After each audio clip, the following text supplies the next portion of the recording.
peut dire. 23 siècles plus tard, Alfred Whitehead déclarait « La tradition philosophique européenne consiste en une série de notes de bas de page aux œuvres de Platon ».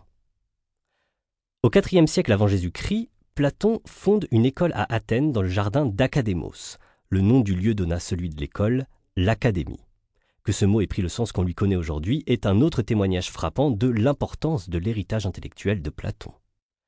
Durant les 40 dernières années de sa vie, le philosophe y dispense un enseignement oral dont nous ne savons presque rien, car il n'a justement pas été mis par écrit. Ainsi, quand nous parlons de l'œuvre de Platon et de son influence, il faut se souvenir que ce n'est jamais que sa partie écrite qui nous est connue.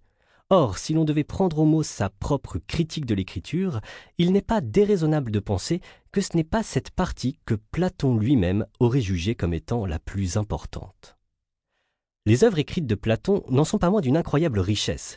Ce ne sont pas des traités arides, mais des dialogues souvent drôles et parsemés de jeux intellectuels qui mettent en scène pour la plupart le personnage de Socrate, emberlificotant ses interlocuteurs dans un épuisant va-et-vient de questions et de réponses. Le statut de ces textes est encore aujourd'hui sujet à discussion.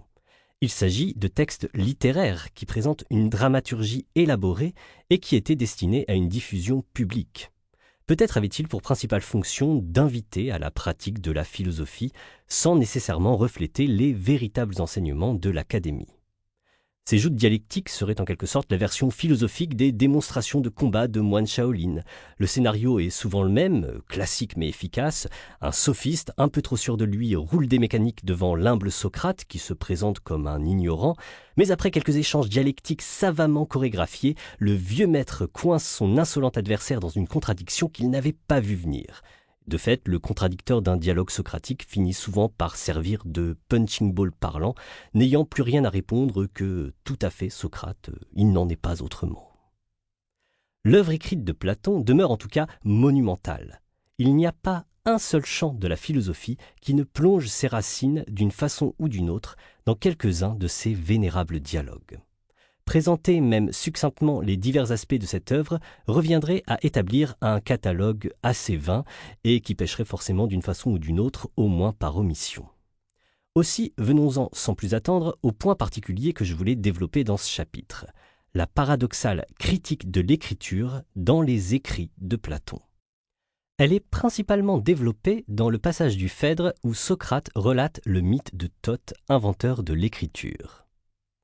Socrate. Mais convient-il ou ne convient-il pas d'écrire? Dans quelles conditions est-il séant de le faire et dans quelles autres cela ne l'est-il pas? Voilà une question qui reste posée. J'ai entendu dire que du côté de Naucratis, en Égypte, il y a une des vieilles divinités de là-bas, celle-là même dont l'emblème sacré est un oiseau qu'ils appellent, tu le sais, l'ibis. Le nom de cette divinité est Thoth. C'est donc lui qui, le premier, découvrit le nombre et le calcul et la géométrie et l'astronomie et encore le tric-trac et enfin et surtout l'écriture. Or, en ce temps-là, régnait sur l'Égypte entière Thammuz. Thoth, étant venu le trouver, lui fit une démonstration de ses arts et lui dit qu'il fallait les communiquer aux autres Égyptiens. Mais Thammuz lui demanda quelle pouvait être l'utilité de chacun de ces arts. Et alors que Thoth donnait des explications, Thammuz, selon qu'il les jugeait bien ou mal fondées, prononçait tantôt le blâme, tantôt l'éloge. Quand on en fut à l'écriture, « Voici, ô roi, dit Thoth, le savoir qui fournira aux Égyptiens plus de savoir, plus de science et plus de mémoire. De la science et de la mémoire, le remède a été trouvé. » Mais Thammuz répliqua, « Ô Thoth, toi qui es le père de l'écriture, tu lui attribues par complaisance un pouvoir qui est le contraire de celui qu'elle possède. En effet, cet art produira l'oubli dans l'âme de ceux qui l'auront appris, parce qu'ils cesseront d'exercer leur mémoire. Mettant en effet leur confiance dans l'écrit, c'est du dehors, grâce à des empreintes étrangères, et non du dedans, grâce à eux-mêmes, qu'ils feront acte de remémoration. Ce n'est donc pas de la mémoire, mais de la remémoration que tu as trouvé le remède. Quant à la science, c'en est la semblance que tu procures à tes disciples, non la réalité. Lors donc que, grâce à toi, ils auront entendu parler de beaucoup de choses sans avoir reçu d'enseignement, ils sembleront avoir beaucoup de science, alors que, dans la plupart des cas, ils n'auront aucune science. De plus, ils seront insupportables dans leur commerce parce qu'ils seront devenus des semblants de savants au lieu d'être des savants. Le jeune Phèdre, interlocuteur de Socrate dans ce dialogue, émet quelques doutes ironiques sur l'authenticité de cette chronique égyptienne, à quoi Socrate rétorque qu'il fut un temps où les prêtres du temple de Zeus à Dodone ne s'étonnaient pas que des arbres ou des pierres parlent pourvu qu'elles disent vrai, tandis que les savants modernes semblent s'intéresser moins à la justesse du discours qu'à l'origine de celui qui le prononce. C'était assez pour clouer le bec du bel éphèbe à qui Socrate faisait la leçon, et de l'œil, mais je dois avouer que je partage la méfiance de l'élève à l'égard de ce détour par une histoire à dormir debout pour exposer une argumentation rationnelle.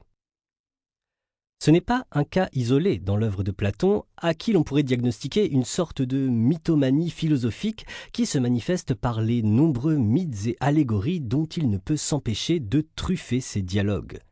La plus célèbre, celle de la caverne, est souvent le premier contact des lycéens confrontés à la philosophie.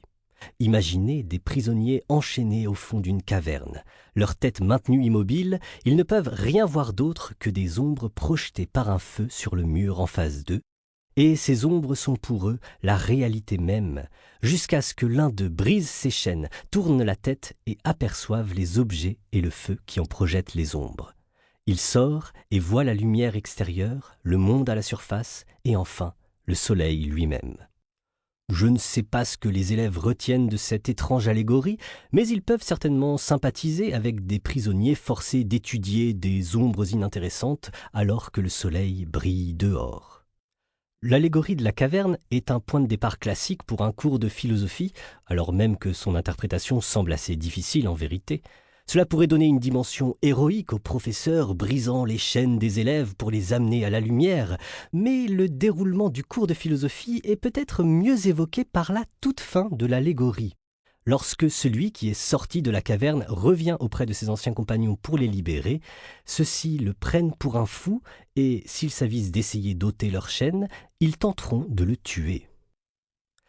Toutefois, si la philosophie est une affaire de raison et non de rhétorique, pourquoi s'appuyer si souvent sur des mythes et des allégories plutôt que de formuler clairement des arguments? Voilà qui n'a pas fini d'agiter les commentateurs de Platon qui, depuis des siècles, peinent à s'entendre sur une réponse à cette question. Laissons de côté pour l'heure la dimension mythique du passage sur l'invention de l'écriture. Dans la suite du dialogue, le personnage de Socrate, que l'on s'accorde à reconnaître ici comme un porte-voix de la pensée de Platon, va, quoi qu'il en soit, reprendre à son compte et préciser les critiques de Thammuz contre l'inventeur de l'écriture. Socrate. Par conséquent, celui qui se figure avoir laissé derrière lui en des caractères écrits les règles d'un art est celui qui, de son côté, recueille ces règles en croyant que des caractères d'écriture sortira du certain et du solide. Ces gens-là sont tout remplis de naïveté, comme tout un chacun qui croit que les discours écrits sont quelque chose de plus qu'un moyen de se rappeler à celui qui les connaît déjà les choses traitées dans cet écrit.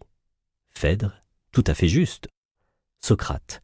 Car, à mon avis, ce qu'il y a de terrible, Phèdre, c'est la ressemblance qu'entretient l'écriture avec la peinture. De fait, les êtres qu'engendre la peinture se tiennent debout comme s'ils étaient vivants, mais qu'on les interroge, ils restent figés dans une pose solennelle et gardent le silence. Et il en va de même pour les discours écrits. On pourrait croire qu'ils parlent pour exprimer quelques réflexions, mais si on les interroge parce qu'on souhaite comprendre ce qu'ils disent, c'est une seule chose qu'ils se contentent de signifier, toujours la même. Autre chose, quand une fois pour toutes il a été écrit, chaque discours va rouler de droite et de gauche et passe indifféremment auprès de ceux dont ce n'est point l'affaire. De plus, il ne sait pas quels sont ceux à qui il doit ou non s'adresser. Que par ailleurs s'élèvent à son sujet des voix discordantes et qu'il soit injustement injurié, il a toujours besoin du secours de son père, car il n'est capable ni de se défendre, ni de se tirer d'affaire tout seul. Quels sont donc les griefs que Platon retient contre l'écriture ? Les deux principaux s'opposent justement aux deux bénéfices mis en avant par le dieu Thoth dans son discours initial. De la science et de la mémoire, le remède a été trouvé, affirme naïvement le divin inventeur. Mais Thammuz objecte, et Socrate avec Thammuz, et Platon avec Socrate, que l'écriture ne créerait que des semblants de savants et produirait l'oubli dans l'âme. Le premier point suggère que Platon ne conçoit pas d'enseignement. Pour continuer à écouter ce livre audio gratuitement, cliquez sur le lien dans la description et vous pourrez l'écouter en entier sans frais grâce à l'essai de 30 jours d'Audible.